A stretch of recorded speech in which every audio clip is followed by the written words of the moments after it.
75 박순덕 할머니는 매일 보자기를 만듭니다. 하지만 검은 천은 항상 제일 안쪽에 숨깁니다.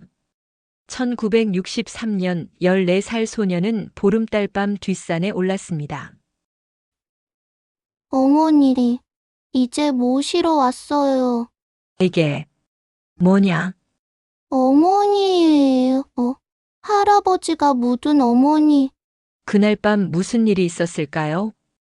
60년 동안 아무도 몰랐던 보자기 할머니의 비밀. 어둠은 감출 수 없어요. 하지만 품을 수는 있지요. 보자기 할머니의 비밀. 챕터 1 한강에 피어난 조각보. 햇살이 한강 지류를 따라 금빛 물결을 만듭니다. 경기도의 작은 강변 마을 기와지붕 한옥 처마 끝에 매달린 풍경이 가을바람에 맑은 소리를 냅니다. 마루에 박순덕 할머니가 앉아 있습니다. 75입니다. 돋보기 너머로 색색의 천 조각을 바라봅니다. 파란색, 빨간색, 노란색, 보라색, 그리고 깊은 검은색. 할머니의 손이 움직입니다. 바늘이 천을 뚫고 들어갑니다. 실이 그 뒤를 따릅니다. 한 땀, 두 땀. 75의 손이지만 여전히 정교합니다. 강물이 흐릅니다. 멈추지 않고 쉬지 않고. 마치 시간처럼. 할머니, 오늘도 보자기 만드세요? 고등학생 손녀 민지가 대문을 열고 들어옵니다. 교복 치마를 펄럭이며 마루에 올라와 할머니 어깨에 기댑니다. 그래, 우리 민지. 한 땀 한 땀이 할머니 마음을 이어주는 거란다. 이번 건 누구 드릴 거예요? 경로당 김할머니. 혼자 사시는데 추운 겨울 무릎 덮으시라고. 민지는 할머니의 조각보를 좋아합니다. 마을에서 제일 예쁘다고 소문났습니다. 일요일 장터에 내놓으면 금방 팔립니다. 하지만 할머니는 대부분 나눠줍니다. 할머니는 왜 검은색 천을 항상 안쪽에 넣으세요? 할머니의 손이 잠시 멈춥니다. 검은 천. 그 천에는 아무도 모르는 이야기가 담겨 있습니다. 민지야, 예쁜 색만으로는 보자기가 안 되지. 어두운 색도 있어야 다른 색들이 더 빛나는 거란다. 심오하다, 우리 할머니. 민지가 웃으며 일어섭니다. 학교 갔다 올게요. 대문이 닫힙니다. 할머니는 다시 강물을 바라봅니다. 물은 과거를 싣고 미래를 향해 흐릅니다. 어머니, 오늘도 저 잘 살고 있지요? 할머니의 눈이 천천히 감깁니다. 기억이 흐릅니다. 강물처럼. 강원도 깊은 산골 마을. 1958년 봄. 개울물 소리가 청아합니다. 8살 박순이가 물가에서 놀고 있습니다. 손에 흙을 묻히며 조약돌을 줍습니다. 물속 작은 물고기를 쫓습니다. 산은 실록으로 푸릅니다. 진달래가 여기저기 피어 있습니다. 봄볕은 따뜻합니다. 순아, 밥 먹어라. 오막살이 부엌에서 어머니 김영자의 목소리가 들립니다. 순이는 흙투성이 손을 개울물에 씻고 집으로 뛰어갑니다. 부엌에는 보리밥과 된장국이 놓여 있습니다. 깍두기가 곁들여져 있습니다. 가난하지만 순이에겐 충분합니다. 학교는 어땠니? 어머니가 물어봅니다. 35의 어머니는 긴 머리를 단정히 틀어 올렸습니다. 바느질로 굳은 손으로 순이의 그릇에 반찬을 더 얹어줍니다. 선생님이 제 글씨 잘 썼다고 칭찬하셨어요. 어머니의 얼굴이 환해집니다. 눈가에 주름이 잡히지만 미소는 따뜻합니다. 우리 순이 똑똑하지. 계속 열심히 해. 나중에 크면 서울 가야 한다. 서울이요? 순이의 눈이 반짝입니다. 서울은 상상 속의 도시입니다. 선생님 말로는 큰 건물들이 하늘을 찌른답니다. 전차가 다니고 백화점이 있답니다. 그래. 서울 가서 공부해서 훌륭한 사람 되는 거야. 이 산골에 평생 박혀 사는 게 아니고. 어머니의 목소리에는 간절함이 묻어납니다. 손이 순이의 머리를 쓰다듬습니다. 거친 손이지만 따뜻합니다. 저녁이 됩니다. 기름등에 불을 켭니다. 어머니는 마을 사람들의 옷을 수선합니다. 바늘을 움직이는 손놀림이 빠릅니다. 바느질 솜씨가 좋아 주문이 끊이지 않습니다. 순이는 어머니 옆에 앉아 바느질을 배웁니다. 천 조각을 이어 붙이는 법을 배웁니다. 순아, 바느질은 마음을 담는 거란다. 한 땀 한 땀에 정성을 담으면 예쁜 보자기가 되지. 네, 어머니.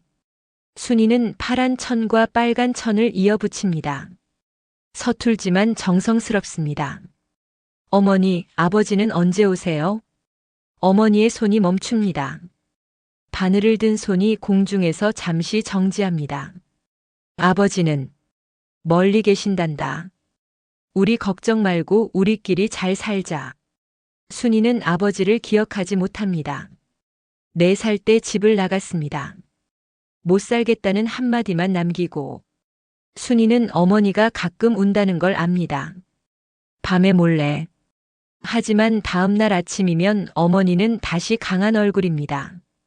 산에 약초를 캐러 가고 마을 아이들 옷을 깁고 순이에게 글을 가르칩니다. 어느 날 저녁입니다. 순이는 어머니가 마루 밑 판자를 드러내는 것을 봅니다. 작은 보자기를 꺼냅니다. 그 안에 돈을 넣고 다시 숨깁니다. 어머니, 뭐해요? 어머니는 깜짝 놀라 돌아봅니다. 하지만 이내 미소 짓습니다. 순아, 이건 우리 둘만의 비밀이야. 어머니가 조금씩 돈을 모으고 있어. 너 서울 보낼 돈. 정말요? 응. 그리고 여기 종이도 있어. 서울 해화동에 이모가 있단다. 어머니 동생. 만약. 어머니는 잠시 말을 멈춥니다. 눈빛이 진지해집니다. 만약 무슨 일이 있으면 너 혼자서라도 이모를 찾아가야 해. 무슨 일이요? 순이는 불안합니다. 가슴이 두근거립니다. 아무 일도 없을 거야. 그냥. 혹시 모르니까. 약속해, 순아. 어떤 일이 있어도 넌 살아남아야 한다고. 약속할게요, 어머니. 그날 밤입니다. 순이는 어머니 품에 안겨 잠듭니다. 어머니의 심장 소리가 똑똑 들립니다. 안전하고 따뜻하고 영원할 것 같습니다. 창밖으로 달빛이 들어옵니다. 개울물 소리가 들립니다. 밤새 흐르는 물소리입니다. 순이는 꿈을 꿉니다. 파란 하늘을 나는 꿈입니다. 서울로 가는 꿈입니다. 행복한 꿈입니다. 하지만 순이는 모릅니다. 얼마 남지 않았다는 것을. 그 평화가 산산조각 날 날이. 어둠이 이 집의 문을 두드릴 날이. 1959년 겨울, 눈 내리는 밤. 대문을 두드리는 소리가 울립니다. 쾅, 쾅, 쾅. 2025년 현재. 박순덕 할머니는 눈을 뜹니다. 강물이 여전히 흐릅니다. 손에는 반쯤 완성된 조각보가 있습니다. 검은 천 조각이 할머니의 손끝에 있습니다. 할머니는 그 천을 조심스럽게 안쪽에 넣습니다. 파란 천으로 감쌉니다. 노란 천으로 덮습니다. 어둠은 감출 수 없어요. 하지만 품을 수는 있지요. 할머니는 다시 바느질을 시작합니다. 한 땀, 두 땀. 과거를 꿰매고 오늘을 깁습니다. 강물은 흐릅니다. 멈추지 않고. 챕터 2 찾아온 그림자. 1959년 겨울, 눈 내리는 밤. 쾅, 쾅, 쾅. 대문을 두드리는 소리가 울립니다. 순이는 아궁이에 불을 지피다 멈춥니다. 어머니가 부엌에서 나와 대문으로 갑니다. 누구세요? 문이 열립니다. 눈을 뒤집어 쓴 남자가 서 있습니다. 키가 크고 어깨가 넓지만 등이 굽었습니다. 왼쪽 다리를 절고 있습니다. 얼굴은 수염으로 덥수룩합니다. 영자야. 나다. 어머니의 얼굴이 하얗게 질립니다. 아버지. 갈 데가 없다. 받아줘야겠다. 어머니는 문 앞에서 망설입니다. 몸이 긴장해 굳어 있습니다. 순이는 어머니가 문을 닫기를 바랍니다. 하지만 어머니는 한숨을 쉬며 비켜섭니다. 들어오세요. 외할아버지 박철수가 집 안으로 들어옵니다. 술 냄새가 납니다. 눈빛이 흐릿합니다. 그날 밤 어머니는 순이에게 말합니다. 순아, 저분이 할아버지시야. 전쟁에 다녀오셨어. 머리가 많이 아프신 분이야. 우리가 잘 모셔야 한다. 왜요? 어머니한테 왜 그렇게 차갑게 대하세요? 가족이니까. 가족은 외면할 수 없는 거야. 순이는 이해할 수 없습니다. 하지만 고개를 끄덕입니다. 1960년 봄. 처음 몇 달은 괜찮습니다. 외할아버지는 장작을 패고 눈을 치우고 산에서 나무를 해옵니다. 말이 별로 없지만 적어도 조용합니다. 순이는 학교에 다니고 어머니는 바느질을 하고 외할아버지는 밭일을 합니다. 평범한 가족처럼 보입니다. 하지만 조금씩 변합니다. 외할아버지는 밤에 혼잣말을 합니다. 방에서 중얼거리는 소리가 들립니다. 순이는 귀를 기울입니다. 다 똑같아. 여자들은 다 똑같아. 나를 버리고. 어머니는 걱정스러운 얼굴로 방문을 바라봅니다. 설날이 지나고 봄이 옵니다. 외할아버지의 술이 늘어납니다. 주막에서 막걸리를 마시고 돌아옵니다. 취하면 물건을 던집니다. 어느 날 순이가 학교에서 돌아옵니다. 집안이 난장판입니다. 그릇이 깨져 있습니다. 장독대 항아리가 넘어져 있습니다. 어머니는 마당을 쓸고 있습니다. 왼쪽 볼이 빨갛게 부어 있습니다. 어머니, 무슨 일이에요? 아무 일 아니야. 항아리가 넘어져서. 순이는 압니다. 거짓말이라는 것을. 방 안에서 외할아버지의 목소리가 들립니다. 쓸모없는 것들. 나를 무시해. 그날 밤부터 순이는 자주 옆집에서 잡니다. 어머니가 말합니다. 순아, 오늘은 옆집 가서 자렴. 순이는 압니다. 외할아버지의 기분이 나쁜 날이라는 것을. 옆집 담장 너머로 소리가 들립니다.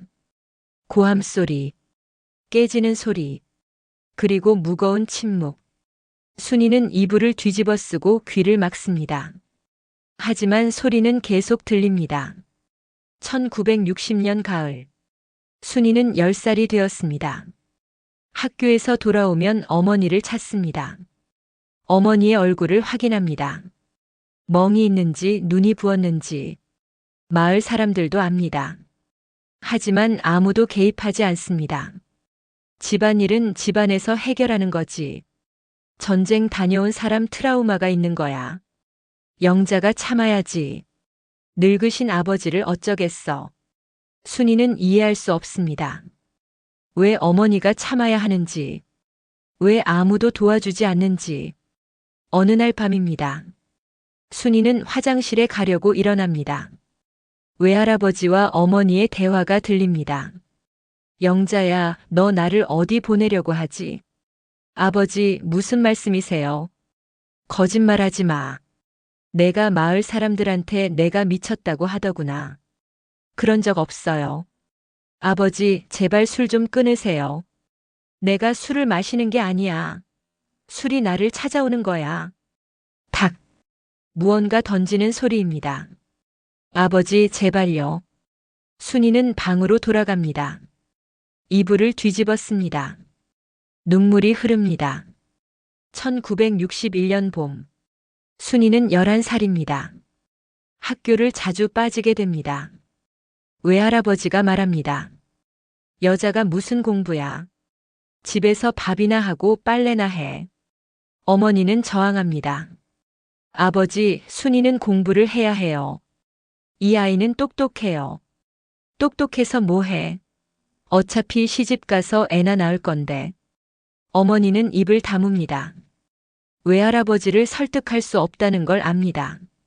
순이는 집안일을 시작합니다. 아침에 일어나 밥을 짓습니다. 빨래를 합니다. 물을 길어옵니다. 어린 손에 굳은 살이 박힙니다. 가장 힘든 것은 외할아버지의 말입니다. 너 어미 닮아서 쓸모없구나.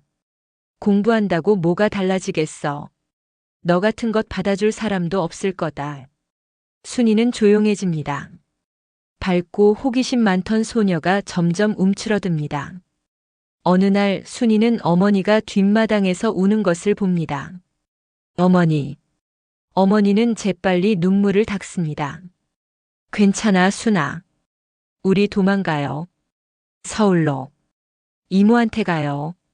어머니는 순이를 꼭 안습니다. 곧 갈 거야. 조금만 더. 돈을 조금 더 모아야 해. 1961년 겨울.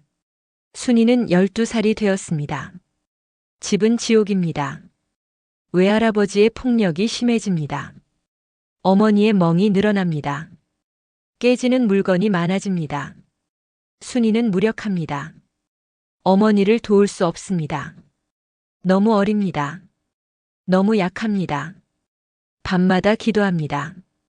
어머니를 지켜주세요. 제발요. 하지만 아무것도 변하지 않습니다. 어느 날 저녁입니다. 외할아버지가 취해서 돌아옵니다. 어머니에게 고함을 칩니다. 내가 날 무시하지. 내가 날 미치광이 취급하지. 아버지, 그런 적 없어요. 거짓말하지 마. 외할아버지의 손이 올라갑니다. 순이는 비명을 지릅니다. 하지 마세요. 외할아버지가 돌아봅니다. 눈빛이 차갑습니다. 내가 뭔데 어른한테 대들어? 순이는 얼어붙습니다. 외할아버지가 다가옵니다. 어머니가 순이 앞을 막습니다. 아버지, 아이한테는 손대지 마세요. 비켜. 안 돼요. 외할아버지와 어머니가 마주 섭니다. 긴장이 흐릅니다. 결국 외할아버지가 물러섭니다. 방으로 들어갑니다. 어머니는 순이를 안습니다. 둘 다 떨고 있습니다. 괜찮아, 순아. 어머니가 지킬게. 하지만 순이는 압니다. 어머니도 두렵다는 것을. 1962년 초봄. 눈이 녹기 시작합니다. 개울물이 불어납니다. 순이는 13살입니다. 학교는 거의 가지 못합니다. 집안일로 하루가 갑니다. 어느 날 마을 노인이 찾아옵니다. 박서방, 우리 사돈 맺을까 하는데. 우리 고모부가 45인데 마누라가 죽어서 말이야. 외할아버지가 웃습니다. 그래, 좋지. 전답 한마지기 주면 보낸다. 순이는 얼어붙습니다. 자신을 팔려고 합니다. 어머니가 벌떡 일어납니다. 13살밖에 안 됐는데요. 요즘 세상에 그게 뭐 대수냐. 안 돼요. 순이는 안 보내요. 외할아버지의 얼굴이 굳습니다. 내가 결정할 일이 아니야. 그날 밤 어머니는 순이에게 속삭입니다. 순아, 우리 이번 달 안에 도망가자. 더는 못 참겠다. 정말요? 응. 돈도 충분히 모았어. 이모한테도 연락했어. 조금만 기다려. 순이는 희망을 품습니다. 처음으로. 하지만 순이는 모릅니다. 그 희망이 얼마나 짧을지, 어둠이 얼마나 가까이 다가왔는지. 1962년 3월 15일. 순이의 13번째 생일이 일주일 앞으로 다가옵니다. 어머니는 부엌에서 송편을 빚습니다. 콧노래를 부릅니다. 순아, 이번 달이야. 우리 서울 가는 거. 순이는 미소 짓습니다. 하지만 대문 밖에서 발소리가 들립니다. 술 취한 외할아버지가 돌아옵니다. 그리고 그날 모든 것이 무너집니다. 챕터 3 독대 옆에 침묵. 1962년 3월 15일 아침. 어머니가 부엌에서 송편을 빚고 있습니다. 순이의 생일이 일주일 남았습니다. 어머니는 콧노래를 부릅니다. 오랜만에 듣는 소리입니다. 순아, 일어났니?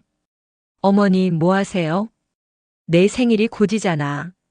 송편을 좀 만들려고. 순이는 가슴이 따뜻해집니다. 어머니의 미소를 본 지 오래되었습니다. 순아, 어머니가 결심했어. 이번 달 안에 우리 서울로 가자. 정말요? 응. 돈도 충분히 모았어. 이모한테 편지도 보냈고. 더는 못 참겠다. 순이는 눈물이 납니다. 기쁨의 눈물입니다. 그 순간입니다. 대문이 와장창 열립니다. 외할아버지가 들어옵니다. 아침부터 술 냄새가 납니다. 얼굴이 벌겋습니다. 눈에 핏발이 서 있습니다. 뭐? 서울? 내가 날 버리고 서울 간다고? 어머니의 얼굴이 창백해집니다. 아버지, 언제 들으신 거예요? 우체국 영감이 말해줬지. 내가 서울로 편지 보냈다고. 아버지, 그게 아니라. 거짓말하지 마. 외할아버지가 송편을 만들던 도마를 집어던집니다. 바닥에 떨어져 산산조각 납니다. 순아, 나가 있어. 어머니가 급하게 말합니다. 하지만 순이는 움직이지 못합니다. 외할아버지가 어머니에게 다가갑니다. 넌 내 어미를 닮았어. 나를 버리고 떠났지. 그건 어머니가 아버지를 견딜 수 없어서였어요. 탁! 외할아버지의 손이 어머니의 뺨을 칩니다. 순이가 비명을 지릅니다. 어머니. 어머니는 비틀거리지만 쓰러지지 않습니다. 오히려 외할아버지를 밉니다. 더는 못 참아요. 순이만이라도 이 지옥에서 내보낼 거예요. 외할아버지가 어머니의 머리채를 잡습니다. 어머니가 몸부림칩니다. 부엌에서 마당으로 밀고 밀립니다. 나요? 어머니. 순이가 달려갑니다. 하지만 너무 늦습니다. 어머니가 뒤로 휘청입니다. 장독대 옆 돌계단입니다. 예전 저장고로 내려가던 6개의 계단입니다. 쿵, 쿵, 쿵. 어머니의 몸이 돌계단을 굴러 떨어집니다. 그리고 침묵입니다. 순이는 얼어붙습니다. 숨이 멎을 것 같습니다. 어머니. 외할아버지가 천천히 계단을 내려갑니다. 어머니가 바닥에 쓰러져 있습니다. 머리에서 피가 흐릅니다. 눈이 감겨 있습니다. 영자야. 영자야. 외할아버지가 흔듭니다. 어머니는 움직이지 않습니다. 순이는 비명을 지르려 합니다. 하지만 목소리가 나오지 않습니다. 외할아버지가 천천히 올라옵니다. 얼굴이 하얗습니다. 죽었다. 안 돼요. 순이가 계단으로 달려가려 합니다. 외할아버지가 어깨를 움켜잡습니다. 너 잘 들어. 이건 사고야. 알겠어? 내 어미가 발을 헛디뎌서 떨어진 거야. 할아버지가 밀었잖아요. 그게 아니야. 외할아버지가 순이를 흔듭니다. 사고라고. 만약 내가 다른 말을 하면 경찰이 와서 널 고아원에 보낼 거야. 알겠어? 순이는 떨립니다. 눈물이 흐릅니다. 알았어요. 그날 밤, 순이는 방에 갇혀 있습니다. 창문으로 뒷마당이 보입니다. 외할아버지가 삽을 들고 있습니다. 뒷산 대나무 숲 아래로 올라갑니다. 1시간 후 돌아옵니다. 삽이 흙투성이입니다. 순이는 소리 없이 웁니다. 어머니, 어머니. 다음 날 아침입니다. 외할아버지가 말합니다. 내 어미는 서울 갔다. 누가 물으면 그렇게 대답해. 순이는 고개를 끄덕입니다. 목소리가 나오지 않습니다. 며칠 후, 마을 사람들이 찾아옵니다. 영자는 어디 갔소? 서울로 일하러 갔습니다. 돈 벌러요. 인사도 없이 급하게 떠났습니다. 사람들은 수군거립니다. 하지만 더 묻지 않습니다. 순이의 선생님도 찾아옵니다. 순이 어머니는 어디 계세요? 서울 갔습니다. 순이는 집안일을 도와야 해서 학교를 못 다니게 됐습니다. 선생님은 순이를 바라봅니다. 순이는 고개를 숙입니다. 순아, 괜찮니? 순이는 대답하지 못합니다. 선생님은 안타까운 얼굴로 돌아갑니다. 그날부터 순이의 지옥이 시작됩니다. 1962년 봄부터 1963년 봄까지 순이는 학교를 완전히 그만둡니다. 아침 4시에 일어납니다. 밥을 짓습니다. 빨래를 합니다. 청소를 합니다. 물을 길어옵니다. 외할아버지는 술만 마십니다. 순이를 부립니다. 쓸모없는 것. 내 어미 닮아서 할 줄 아는 것도 없구나. 누가 너 같은 걸 거두겠어. 순이는 대답하지 않습니다. 침묵으로 견딥니다. 밤마다 뒷산을 봅니다. 대나무 숲이 달빛에 흔들립니다. 어머니가 그곳에 있습니다. 어머니, 저 여기 있어요. 잊지 않았어요. 1963년 3월. 순이는 14살이 되었습니다. 1년이 지났습니다. 어느 날 마을 호랍이 최영감이 찾아옵니다. 박서방, 우리 혼사 치를까 하는데. 그렇게 하시지요. 전답 한마디기면 되겠소. 순이는 듣습니다. 자신이 팔리는 소리를. 최영감은 45입니다.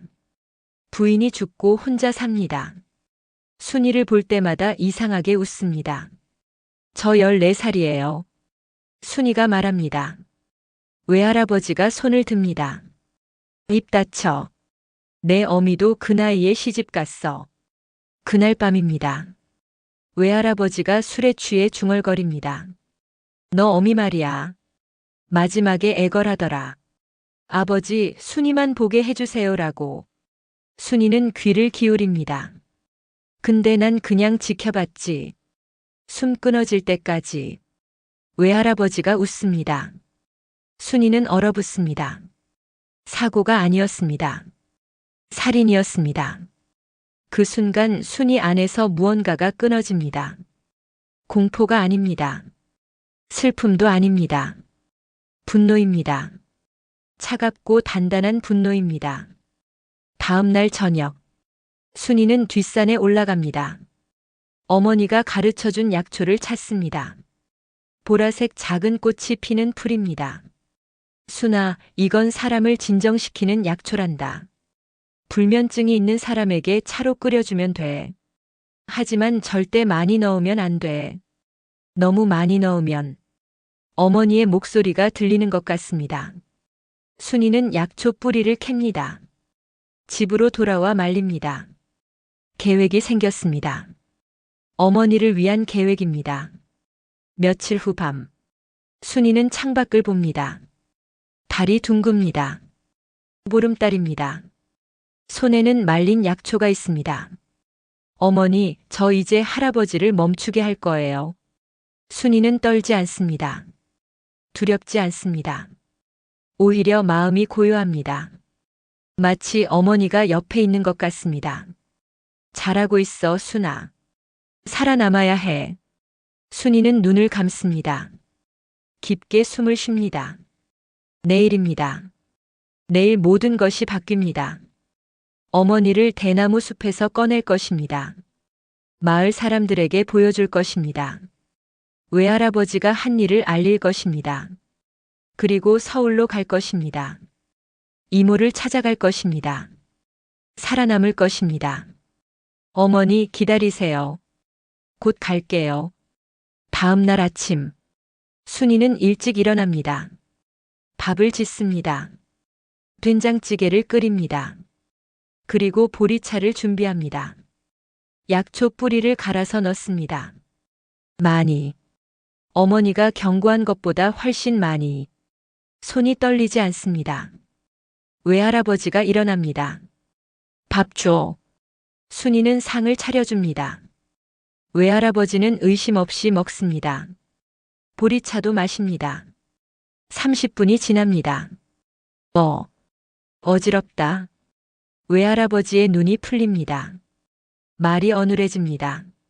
너, 뭘 한 거냐? 아무것도 안 했어요. 피곤하신가 봐요. 외할아버지는 방으로 비틀거리며 갑니다. 쓰러져 잠듭니다. 순이는 기다립니다. 숨을 확인합니다. 아직 살아있습니다. 깊은 잠일 뿐입니다. 지금이야. 순이는 창고로 갑니다. 삽을 듭니다. 뒷산으로 올라갑니다. 대나무 숲으로 갑니다. 땅을 파기 시작합니다. 한 땀, 두 땀. 손에 물집이 잡힙니다. 터집니다. 피가 납니다. 하지만 순이는 멈추지 않습니다. 어머니, 이제 모시러 왔어요. 챕터 4 서울행 완행열차. 1963년 4월 보름달 밤. 순이는 삽을 듭니다. 대나무 숲으로 올라갑니다. 1년 전 외할아버지가 땅을 판 곳을 기억합니다. 큰 바위 옆입니다. 땅을 파기 시작합니다. 한 땀, 두 땀. 손에 물집이 잡힙니다. 터집니다. 피가 납니다. 하지만 멈추지 않습니다. 1시간이 지납니다. 삽이 부드러운 무언가에 닿습니다. 가만히입니다. 어머니. 순이는 무릎을 꿇습니다. 흙을 손으로 파냅니다. 가마니가 드러납니다. 냄새가 납니다. 하지만 순이는 개의치 않습니다. 어머니, 이제 모시러 왔어요. 더는 이 차가운 곳에 계시면 안 돼요. 가마니를 조심스럽게 끌어안습니다. 생각보다 가볍습니다. 1년이라는 시간이 많은 것을 앗아갔습니다. 산을 내려옵니다. 집으로 들어갑니다. 외할아버지는 여전히 방에서 잠들어 있습니다. 순이는 어머니를 거실 마루에 놓습니다. 어머니가 늘 앉아있던 자리입니다. 할아버지가 어머니를 숨길 수 없게 할 거예요. 삽을 옆에 둡니다. 그리고 기다립니다. 새벽 5시. 외할아버지가 깨어납니다. 약기운이 빠지며 비틀거립니다. 거실로 나옵니다. 그리고 얼어붙습니다. 가마니에 쌓인 무언가가 마루에 있습니다. 순이가 그 옆에 앉아 있습니다. 이게 뭐냐? 어머니예요. 할아버지가 대나무 숲에 묻은 어머니. 외할아버지의 얼굴이 하얗게 질립니다. 미친년. 당장 저걸 다시 묻어. 안 돼요. 마을 사람들이 봐야 해요. 할아버지가 뭘 했는지. 외할아버지가 달려듭니다. 순이는 본능적으로 삽을 듭니다. 비켜요. 쾅. 삽이 외할아버지의 옆머리를 칩니다. 세 개는 아닙니다. 하지만 외할아버지는 비틀거립니다. 2년이. 피가 조금 흐릅니다. 외할아버지가 순이를 잡으려 합니다. 하지만 발이 꼬입니다. 약기운이 아직 남아 있습니다. 뒤로 휘청입니다. 장독대 옆 돌계단입니다. 1년 전 어머니가 떨어진 바로 그곳입니다. 쾅, 쿵, 쿵. 외할아버지의 몸이 돌계단을 굴러 떨어집니다. 목이 이상한 각도로 꺾입니다. 움직이지 않습니다. 순이는 삽을 떨어뜨립니다.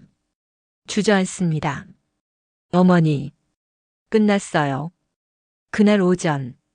순이는 어머니를 다시 대나무 숲에 모십니다. 이번엔 깊이 파고 정성스럽게 묻습니다. 야생화를 심습니다. 작은 돌을 쌓아 표시를 만듭니다. 어머니, 편히 쉬세요. 제가 잘 살게요. 서울 가서 공부하고 훌륭한 사람 될게요. 외할아버지는 1년 전 그가 판 구덩이에 묻습니다. 순이는 아무 감정도 느끼지 못합니다. 집으로 돌아와 마루 밑을 엽니다. 어머니가 숨겨둔 보자기를 꺼냅니다.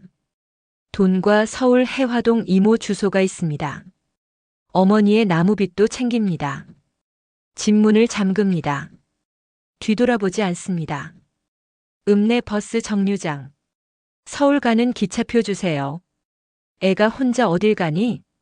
어머니가 아프셔서 부르셨어요. 표를 받습니다. 완행열차입니다. 10시간이 걸립니다.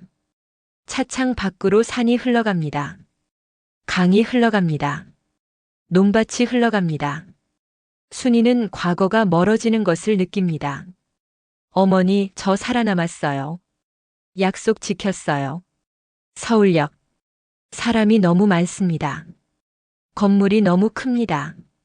소음이 너무 큽니다. 순이는 길을 잃습니다. 한 아주머니에게 묻습니다. 해화동이 어디예요? 저기 전차 타면 돼. 생전 처음 전차를 탑니다.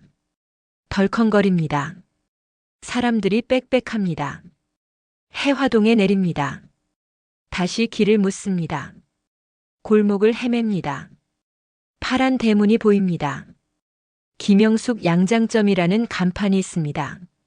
순이는 손을 떨며 문을 두드립니다. 문이 열립니다. 30 중반의 여인이 나옵니다. 어머니와 닮았습니다. 같은 눈매, 같은 인매입니다.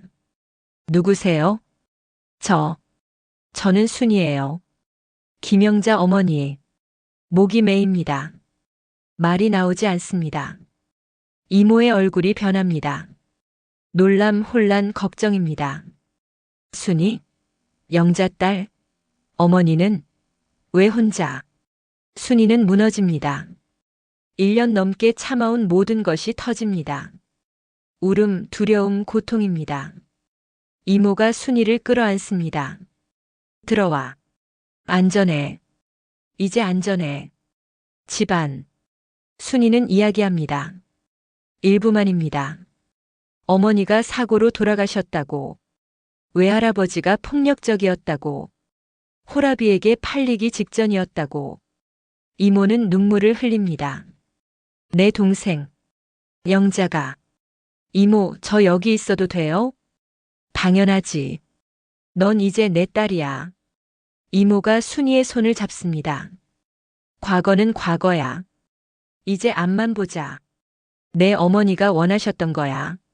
내가 서울에서 공부하고 잘 사는 거. 순이는 고개를 끄덕입니다. 며칠 후, 이모는 순이에게 말합니다. 새 이름을 짓자. 새로 시작하는 거야. 박순덕. 어때요? 좋아. 박순덕. 예쁜 이름이야. 구청에 갑니다. 새 호적을 만듭니다. 화재로 부모를 잃은 조카라고 합니다. 아무도 의심하지 않습니다. 이모가 말합니다. 순덕아, 학교에 다녀야지. 야간 중학교가 있어. 낮에는 나랑 양장점에서 일하고. 정말요? 응. 내 어머니가 원하셨던 거잖아. 공부하라고. 순덕은 눈물이 납니다. 감사의 눈물입니다. 첫 수업. 야간 중학교 교실입니다. 나이가 다양한 학생들이 앉아 있습니다. 모두 낮에 일하고 밤에 공부하는 사람들입니다. 선생님이 말합니다. 배움에는 때가 없습니다. 오늘부터 시작하면 됩니다. 순덕은 책을 펼칩니다. 4년 만에 다시 보는 교과서입니다. 공부는 어렵습니다. 많이 잊어버렸습니다. 하지만 순덕은 포기하지 않습니다. 어머니, 보고 계시죠? 저 공부하고 있어요. 낮 시간. 이모 양장점에서 일합니다. 바느질을 배웁니다. 손재주가 좋습니다. 특히 천 조각을 이어 붙이는 조각볼을 잘 만듭니다. 순덕아, 너 재능이 있어. 색을 보는 눈이 있어. 순덕은 파란 천과 빨간 천을 잇습니다. 노란 천과 보라 천을 잇습니다. 한 땀 한 땀 바느질하며 생각합니다. 어머니가 가르쳐 주신 거예요. 마음을 담으라고 하셨어요. 밤. 순덕은 악몽을 꿉니다. 떨어지는 어머니, 돌계단, 피. 아! 이모가 달려옵니다. 괜찮아, 순덕아. 꿈이야. 이모. 저는. 넌 살아남은 거야. 그게 중요한 거야. 내 어머니도 그걸 원하셨어. 이모가 순덕을 안아줍니다. 따뜻합니다. 순덕은 생각합니다. 이게 가족이구나. 진짜 가족. 1년 후. 순덕은 15입니다. 중학교 2학년입니다. 성적이 좋습니다. 선생님이 칭찬합니다. 순덕 씨, 이렇게 하면 고등학교도 갈 수 있어요. 정말요? 네. 계속 열심히 하세요. 양장점 일도 능숙해졌습니다. 손님들이 순덕의 조각볼을 좋아합니다. 이모, 제가 돈을 벌고 있어요. 그래. 우리 순덕이 대견해. 순덕은 미소 짓습니다. 오랜만에 진짜 웃음입니다. 어느 날 밤 마루에 앉아 조각보를 만듭니다. 파란색, 빨간색, 노란색을 있습니다. 검은색 천도 있습니다. 하지만 제일 안쪽에 넣습니다. 다른 색들로 감쌉니다. 어머니, 저 잘 살고 있어요. 공부하고 있고 웃고 있어요. 창밖으로 달빛이 들어옵니다. 순덕은 바느질을 계속합니다. 한 땀, 두 땀. 과거를 꿰매고 오늘을 깁니다. 어머니, 이제 괜찮아요. 저 살아남았어요. 챕터 5 강물처럼 흐르는 살. 1968년 봄 서울. 순덕은 25입니다. 이모 양장점에 한 젊은 남자가 들어옵니다. 어머니, 치마 좀 수선해 주세요. 김태수입니다. 28입니다. 중랑천 시장에서 생선 장사를 합니다. 사흘 걸려요. 순덕이 말합니다. 태수는 순덕을 봅니다. 따뜻한 눈빛입니다. 그럼 사흘 후에 올게요. 사흘 후 태수가 다시 옵니다. 혹시 시간 있으시면 차 한잔 하실래요? 순덕은 망설입니다. 이모가 눈짓합니다. 가봐라. 다방에서 커피를 마십니다. 태수가 말합니다. 저 생선 장사해요. 멋진 일은 아니지만 성실하게 살아요. 충분히 멋진 일 같은데요. 순덕 씨는 뭔가 슬픈 게 있어 보여요. 그래도 강해 보이고. 순덕은 가슴이 철렁합니다. 내 비밀을 알까? 다들 슬픈 게 하나씩은 있잖아요. 그렇죠. 저도 어릴 때 아버지를 잃었어요. 두 사람은 통합니다. 상처를 안고 살아가는 사람들끼리. 1년 후 1969년 봄에 결혼합니다. 이모가 순덕의 손을 잡습니다. 행복해라. 내 어머니도 기뻐하실 거야. 1970년 처자들 민수가 태어납니다. 순덕이 아기를 안습니다. 눈물이 납니다. 어머니, 저 엄마가 됐어요. 순덕은 결심합니다. 절대 아이에게 손을 들지 않겠다고. 고함도 지르지 않겠다고. 사랑으로만 키우겠다고. 1973년 딸 수정이, 1976년 막내 재훈이 태어납니다. 아이들이 물어봅니다. 엄마는 왜 화를 안 내? 엄마가 어렸을 때 무서운 어른 밑에서 자랐거든. 너희는 무섭지 않게 키우고 싶어서. 태수는 좋은 남편입니다. 술을 마셔도 절대 폭력을 쓰지 않습니다. 순덕을 존중합니다. 여보, 오늘 뭐 힘든 일 있었어? 아니, 괜찮아. 힘들면 말해. 우린 같이 이겨내는 거야. 순덕은 생각합니다. 이게 정상적인 가정이구나. 1980년대. 아이들이 자랍니다. 민수는 공부를 잘합니다. 수정이는 바느질에 재능이 있습니다. 재훈이는 사람을 돕는 것을 좋아합니다. 순덕은 낮에 양장점을 돕고 저녁에는 아이들 숙제를 봐줍니다. 밤마다 조각보를 만듭니다. 파란색, 빨간색, 노란색, 보라색, 그리고 검은색. 검은색은 언제나 제일 안쪽에 넣습니다. 어머니, 저 잘 살고 있어요. 아이들도 잘 크고 있어요. 1995년 이모가 80에 세상을 떠납니다. 병상에서 이모는 순덕의 손을 잡습니다. 순덕아, 잘 살았니? 네, 이모. 이모 덕분에 잘 살았어요. 네, 어머니. 영자한테 미안해. 아니에요, 이모. 이모는 저를 구해주셨어요. 순덕아, 이제 다 놓고 살아. 과거는 과거야. 이모가 눈을 감습니다. 평화로운 얼굴입니다. 장례식 후 순덕은 생각합니다. 이모 고마웠어요. 제 두 번째 어머니. 2000년대. 아이들이 결혼합니다. 민수는 교사가 됩니다. 수정이는 양장점을 엽니다. 재훈이는 간호사가 됩니다. 엄마, 재훈이가 간호사래요. 그래? 외할머니가 꿈꾸셨던 일이야. 손주들이 태어납니다. 6명입니다. 순덕은 손주들을 봅니다. 새 생명, 새 희망입니다. 태수와 경기도 강변 마을로 이사합니다. 한강 지류가 보이는 작은 한옥입니다. 여보, 여기 좋지? 응. 강물이 흘러가는 거 보면 마음이 편해. 순덕은 마루에 앉아 조각보를 만듭니다. 한 땀 한 땀.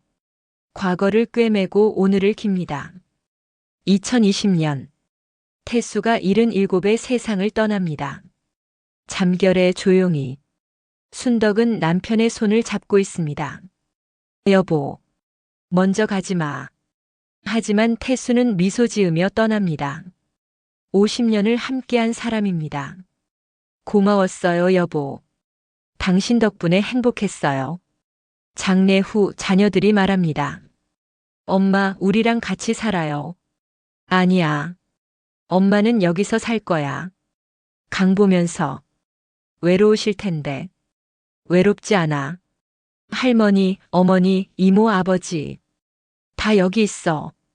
순덕은 가슴을 가리킵니다. 2025년 가을 현재. 순덕은 75입니다. 강변 한옥마루에 앉아 있습니다. 손에는 반쯤 완성된 조각보가 있습니다. 손녀 민지가 찾아옵니다. 14살입니다. 순덕이 집을 떠난 나이입니다. 할머니, 이 보자기 정말 예뻐요. 그래? 할머니 마음을 담은 거란다. 할머니, 이 검은 천은 뭐예요? 왜 항상 안쪽에 넣으세요? 순덕은 잠시 멈춥니다. 오랜 침묵입니다. 민지야, 세상에는 빛도 있고 어둠도 있단다. 네.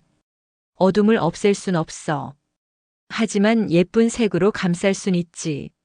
상처를 숨기는 게 아니라 상처를 품는 거야. 민지는 고개를 갸웃합니다. 할머니 인생도 그래요? 순덕은 미소 짓습니다. 그래. 할머니 인생도 큰 보자기 같단다. 아픈 것도 있고 예쁜 것도 있고 다 모여서 하나가 되는 거지. 할머니는 행복하세요? 응. 지금은 행복해. 오래 걸렸지만 민지가 할머니를 안습니다. 할머니 사랑해요. 할머니도 사랑해, 우리 민지. 그날 밤 민지가 돌아간 후 순덕은 혼자 마루에 앉습니다. 강물이 달빛에 반짝입니다. 손에는 완성된 조각보가 있습니다. 파란색, 빨간색, 노란색, 보라색, 그리고 안쪽 깊은 곳에 검은색. 어머니, 저 잘 살았죠? 바람이 붑니다. 나뭇잎이 흔들립니다. 잘했어, 순아. 정말 잘했어. 어머니의 목소리가 들리는 것 같습니다. 순덕은 눈물을 닦습니다. 슬픔의 눈물이 아닙니다. 감사의 눈물입니다. 어머니, 용서해 주세요. 그리고 고마워요. 제게 살아남으라고 하셔서. 강물은 흐릅니다. 멈추지 않고 과거를 싣고 미래로. 순덕은 조각보를 접습니다. 내일 경로당 김할머니께 드릴 것입니다. 이 보자기처럼 따뜻하게 사세요. 아픈 것도 품고 예쁜 것도 품고. 다음 날 아침 손주 셋이 찾아옵니다. 민지 남동생 준호, 사촌 은지입니다. 할머니, 보자기 만드는 거 가르쳐 주세요. 그래, 앉아봐라. 순덕은 아이들에게 바느질을 가르칩니다. 천 조각을 고르는 법, 바늘을 쓰는 법, 한 땀 한 땀 정성을 담는 법. 할머니, 이거 어려워요. 처음엔 다 어려워. 근데 계속하면 돼. 한 땀씩. 아이들은 서툴게 바느질을 합니다. 실이 엉키고 바늘이 빠집니다. 하지만 웃으며 계속합니다. 순덕은 아이들을 봅니다. 웃는 얼굴, 밝은 눈빛. 어머니, 보세요. 저 이렇게 손주들을 키우고 있어요. 사랑으로만요. 마당에 코스모스가 흔들립니다. 가을 햇살이 따뜻합니다. 저녁. 순덕은 혼자 마루에 앉습니다. 새 조각보를 시작합니다. 파란 천을 고릅니다. 그리움. 빨간 천을 고릅니다. 힘. 노란 천을 고릅니다. 희망. 보라 천을 고릅니다. 지혜. 그리고 작은 검은 천 하나. 검은 천을 제일 안쪽에 놓습니다. 그 위에 다른 색들을 겹칩니다. 어둠은 없앨 수 없어요. 하지만 품을 수는 있지요. 순덕은 바늘을 듭니다. 한 땀을 뜹니다. 과거는 지울 수 없습니다. 하지만 새로운 오늘로 덮을 수 있습니다. 두 번째 땀을 뜹니다. 상처는 감출 수 없습니다. 하지만 아름다운 것들과 함께 품을 수 있습니다. 세 번째 땀을 뜹니다. 삶은 흐르는 강물 같습니다. 멈출 수 없습니다. 하지만 방향은 선택할 수 있습니다. 강물이 달빛에 반짝입니다. 끝없이 흐릅니다. 순덕은 바느질을 계속합니다. 한 땀, 두 땀, 세 땀. 과거를 꿰매고, 오늘을 깁고, 내일을 짓습니다. 민지의 일기. 2025년 10월 15일. 오늘 할머니가 조각보 만드는 법을 가르쳐 주셨다. 할머니는 검은색 천을 제일 안쪽에 넣으신다. 이유를 물어봤더니 말씀하셨다. 어둠도 빛의 일부란다. 무슨 뜻인지 잘 모르겠지만 할머니 얼굴이 평화로워 보였다. 나도 할머니처럼 살고 싶다. 힘든 일이 있어도 웃을 수 있는 사람. 할머니 사랑해요. 마지막 장면. 순덕은 완성된 조각보를 펼칩니다. 아름답습니다. 여러 색이 어우러져 하나가 되었습니다. 검은색은 보이지 않습니다. 하지만 그곳에 있습니다. 다른 색들을 더 빛나게 만듭니다. 어머니, 이게 제 인생이에요. 아픈 것도 있고 예쁜 것도 있고 다 제 거예요. 순덕은 조각보를 접습니다. 내일 누군가에게 선물할 것입니다.